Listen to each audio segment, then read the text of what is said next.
Chapter 19. You are nervous, said Henry. Always nervous before a fight means I'm on edge. Ready. Sure, and you always read books upside down. Alfred pushed the book into the shelf and dropped back into one of Spoon's overstuffed living room chairs. What time is it? 5 minutes after it was last time you asked. What was that? It's 2:30, said Henry. Exactly 2:30? 2 minutes before 2:30, all right? Why don't you say so? Henry shrugged himself deeper into the couch. Man, you are something. Want some tea? No. Play cards? No. Want to see some TV? I don't care. Maybe we'll get another French lesson, said Henry. Yeah, maybe you'll train a Frenchman someday. Henry brushed some invisible lint off his knee. I'm sorry, Alfred. What are you sorry about? Gonna be your last fight. Yeah. Maybe if you... No chance. Mr. Donatelli said even if I win big, it's all over, said Alfred. You gotta keep coming up to the gym? Asked Henry. I guess so. Alfred? Yeah? Why are you so nervous? Told you. Always nervous before a fight. But it don't matter. Matters to me. Alfred? Yeah. Tell you something? What's that? Remember that time you said I wasn't limping so bad anymore? Do I? You look like I kicked you in the belly. You were right. I don't limp so bad anymore. Why's that? Henry began brushing both knees at once. Don't think about my legs so much. Since I started working for Mr. Donatelli and helping train you, it don't bother me so much. Sound weird to you? Doesn't sound weird at all. You gonna keep training boxers? Yeah, Mr. Donatelli said he wants me to start working with new kids coming up as soon as... Henry closed his mouth. Soon as you don't have to spend so much time with me, right? Henry nodded. That's okay. Alfred stretched out his legs and worked his hands into his pockets. Only got to use my robe 3 times. Keep it clean tonight and you can take my name off, use it for somebody else. That's your robe. I won't need your robe. I bought it for you. Alfred sat up. You bought it? Yeah. I always thought it was Mr. Donatelli. You bought it? Henry smiled. A nice, easy smile. Nothing like the old plastered-on grin. You were my first fighter. You got me my start. You had the job. Just to clean up around the gym. You were the first fighter I helped train. The first time I got to work a corner was for you. I'll never forget you, Alfred. They sank back into their seats and stared at specks of dust climbing and circling into a weak shaft of winter sunlight. Henry was quiet, barely moving. Alfred concentrated on the little cold spot growing in his stomach. He wondered if he would ever feel it again, for anything.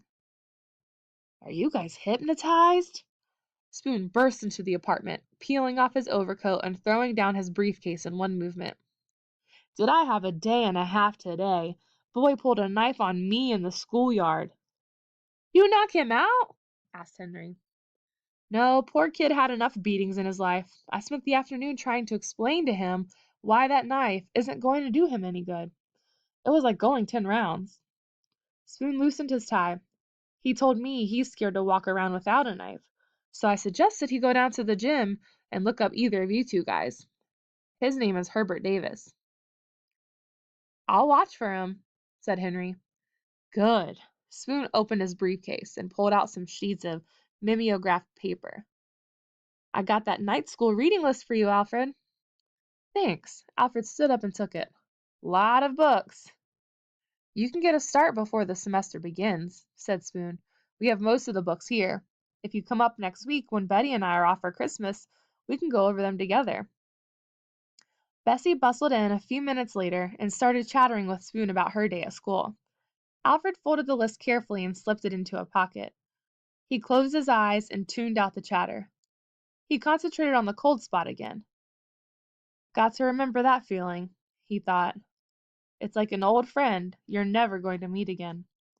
New friends coming up, new things to do, but never that cold spot growing in your stomach, telling you you're on edge, ready for something big. Streams of chilly water running all over your body and exploding when you have to get in there and fight. Thanks, Maddie. He ate slowly, tasting each bite. A little sorry to swallow, because then there was one bite less of the last steak. They took their walk slowly, too. Henry and Spoon said nothing, letting Alfred think his thoughts. The last walk. Spoon led them into the darkened bedroom and closed the door behind them. I talked to that doctor at the narcotics clinic, Alfred. He can find a place for your friend, but he says that you'd have to do most of the work. Even after an addict takes a cure, he needs a great deal of encouragement to stay off of drugs. Alfred pulled off his shoes and lay down. I can't find him. He got out of the neighborhood again. Let me know when he turns up. Spoon left. Alfred stared up at the ceiling, at the white streaks that flashed overhead when cars passed on the street below. The cold spot became an ice ball, just like the first time he had lain on this bed, staring at this ceiling, listening to the murmur of voices outside, the soft clink of glasses and dishes. Long time ago, that first fight. 1,000,000 years. The light snapped on. Henry looked sad. Let's go, Alfred. At the door, Donatelli's pale blue eyes searched Alfred's face, but the thin lips never moved. They filed slowly out of the apartment. Alfred turned at the door and took Betty's outstretched hand. Thanks for all the steaks. They were real fine. Goodbye. She patted his hand. When you come next week, I'll cook something different, and we'll eat together for a change. Good luck. They all found things to stare at in the elevator, and they each looked out a different window as Spoon drove downtown. Even Dr. Corey had nothing to say when he and Bud climbed into the car in front of the gym. He tried to remember every little thing so he could store it away for later. The ticket man nodding them into the building as if it was just another fight night. The other boxers looking him up and down in the dressing room as if he'd be an opponent someday. The extra care Henry and Bud took winding the cloth strips around his hands. How's your stomach? Asked Donatelli. Cold. Good, I'd be worried if it wasn't. The door opened. Brooks, you go on in the second bout. Against who? Asked Donatelli. Kid named Hubbard, only one in your class. Elston Hubbard? The man looked at his clipboard. That's the kid. Forget it. Donatelli stood up. You can untape Alfred's hands, Henry. The man stepped into the room. You don't want to fight? Not against Hubbard. Wait now. Alfred pulled his hands away from Henry. I want to fight. No, you don't, said Donatelli. Hubbard's 22, 23, at least 7 pounds. I want to fight. You'll get hurt, said Donatelli. The man tapped his clipboard. Well, just 1 minute, mister, said Alfred. Look, Mr. Donatelli, remember how you said the only way you'd ever know is if I got hurt, really hurt in the ring. But it doesn't matter now. It does to me. You don't have to prove anything to me, Alfred. To me, I do. A red flush crept up Donatelli's close-shaven cheeks. You'll have to get yourself another manager, Alfred. One that doesn't mind a little blood. You're my manager, and you're going to be in my corner. What makes you so sure? You're not going to walk out on me now. You took me this far. You told me all that stuff about being a contender, and you ain't quitting on me now. Not when I got a chance to find out, my last chance. It's not your last chance. And boxing it is. The man rapped his clipboard against the door. You can argue all night, but I got a program too. All right, snarled Donatelli. Put us on second. Hands, said Bud. They slipped on the gloves and laced them tight. Jab, said Donatelli, holding up his palm. The ice ball was gone, completely gone, and Alfred had trouble finding his voice. It finally came out high and thin. You understand, Mr. Donatelli, I got to.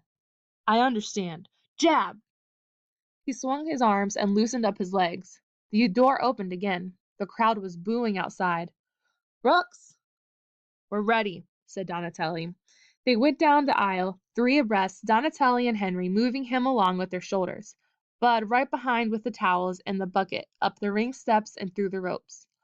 Elson Hubbard was already in the ring, flexing his forearm muscles so the Marine Corps emblem jumped on the smooth bronze skin. The ring lights glinted off his gold teeth when he grinned at Alfred, and then out at the crowd. Hubbard held out his right arm, and the crowd cheered. Just before the bell, Alfred thought he heard Donatelli whisper, "Be careful, Alfred." But it was lost in the roar of the crowd and Henry screamed, "Look out!" Hubbard's face was on top of him and something slammed against the side of his head. The canvas floor came up and smashed into his nose. 3, 4, 5. A gray shirt and a black bow tie hovered above him and a forefinger waved in his face. 6, 7. He got up. The referee grabbed his gloves and wiped them off on his gray shirt. "You okay, boy?" "Yeah." "What's your name?" "Alfred Brooks." "Okay, go on and fight." Hubbard rushed out of the corner, swinging his left like a meat hook. Alfred sidestepped and snapped a left jab into the charging forehead, then another pop pop, but the head came on and crashed into his mouth, hurling him against the ropes. Concrete gloves hammered into his stomach, his sides. The ropes burned across his back. Hubbard's hard body forced him backwards. Hubbard's shoe tips slashed at his ankles, knotty shoulders bumped up into his chin, and the bullet head ground into his eyes. Hubbard was pummeling his ribs now, and Alfred worked his left arm free and began banging at the side of the bullet head again and again and again until Hubbard straightened up. Alfred lunged forward on his left foot and spun away from the ropes. He leaped into the center of the ring. Far, far away, someone was yelling, "Stick, stick, stick it on!" Up on the balls of your feet, chin in, and here he comes. Left, left, pop, pop, circle, left, shift, cross. An iron pipe rammed into the pit of his stomach, turning his legs to rubber. Whomp! He never saw the punch, but he heard it thud against his ear, and then the distant plop, like a stone splashing into the pool at the bottom of a sewer hole. He staggered, dizzy, a sudden coolness deep in his ear. 4, 5, 6. He got up. "Where are you, boy?" "Parkway Gardens, Brooklyn." "Okay." Left, left, hook, cross. Once he thought Hubbard's head jerked back, but then the iron pipes were ramming into his stomach one after another. "Drop your elbows." Whomp! He went backwards into his heels, into the ropes. Here he comes. Left! The bell rang. His tongue filled his mouth. Henry had to pull out the mouthpiece, and the cold sponge turned hot on his face. Whatever Donatelli was whispering into his ear fell right to the bottom of the sewer hole. Plop! Black stick fingers smeared yellow paste on his eyebrows, stinging him awake. The bell rang. Up on the balls of your feet, chin in, stick and run, stick it out, jab and move. Why don't they turn out those lights? Blinding me. Here he comes. Stick, stick. Ugh! Hubbard drove him into the corner. The wooden post slammed into the back of his neck. Hubbard was marching in place like a soldier marine, pounding, pounding, iron pipes, sledgehammers, belly, chest, throat, chin. "Keep doing it, man, keep doing it. If you stop now, I'll just go down, melt down like butter and leak right off the canvas." Thunk! 6, 7, 8. He got up. "Had enough, boy?" "Fine, I'm fine." "Who you fighting?" "Elson Hubbard." "What round is this?" "Round 2." "Okay."